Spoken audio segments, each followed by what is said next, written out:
Hey there, and welcome back to the deep dive. Yay? Today, we're tackling something that might feel a bit abstract if you're maybe in college studying math right now. Yeah, but trust us, it has some pretty surprising roots in the real world. We're diving into calculus, Yeah. specifically. Differentiation and integration, and how they show up in places you probably wouldn't expect, far from the textbook. Exactly. We've been looking at some source material, and it draws this really fascinating line from the math you might be wrestling with right now straight into food processing. Yeah, it sounds like a leap, right? But the source actually pinpoints specific application. Okay. It's about using integration, specifically to calculate the total energy use. Total energy use where? Inside agricultural produce processing facilities, like think a plant that makes chips or freezes vegetables. Okay, right. Let's unpack that a bit. So integration, fundamentally, it's about summing up tiny pieces of something that's changing, right? Exactly, like finding the total area under a curve. That's the classic example. Yeah. Where the curve shows, a rate at any given moment. Right. And in a food processing plant, energy use isn't steady. It's all over the place. Makes sense. Different machines turning on and off.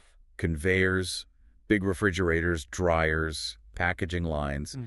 Each one draws power, but it fluctuates. So knowing the rate right now is one thing. Useful, yeah, but what businesses really need for things like budgeting or trying to be more efficient, Or sustainable. yes, is the total energy used over a whole shift or a day or maybe a month. So integration lets you take that wiggly line of power usage over time and figure out the grand total sum, like your electricity bill at home, right? Perfect analogy. That final number isn't just one moment's usage, it's the sum of everything over the billing period. And the source material we looked at suggests this calculation using integration has impacts beyond just, paying the bill. Right, this is where it starts to branch out. Okay. This total energy calculation. It's explicitly linked in the sources to something called integration in food science. Integration in food science. Okay, that link might not be immediately obvious. How do they connect?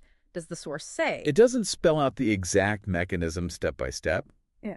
but, well, it gets you thinking. Okay. Energy cost is a massive factor in food processing, right? Yeah. That's a core part of applied food science, making things efficient, safe, cost-effective. So optimizing that total energy number, the one you get from integration. That's a critical problem within food science itself. It's about efficiency, cutting costs, maybe even impacting product quality if processing depends heavily on energy input. So integration becomes a tool, a quantitative tool for food science operations. Precisely. And it doesn't stop there. Oh. The source also draws a line from the same energy calculation, using integration, Yeah. to volume of food packaging design. Wait, packaging design. Now that feels like a connection I definitely didn't see coming. How? That one's maybe the most surprising link mentioned. And again, the source just states the connection exists. It doesn't detail the how. Okay, so we have to speculate a bit. Let's try. Maybe how efficiently a plant uses energy affects how fast it can process food. Okay, throughput speed. Or maybe the temperature of the food when it reaches the packaging stage. Or perhaps just the overall budget available influences what kind of packaging materials they can even afford. So the energy efficiency, calculated using integration, could have these knock-on effects that influence packaging choices.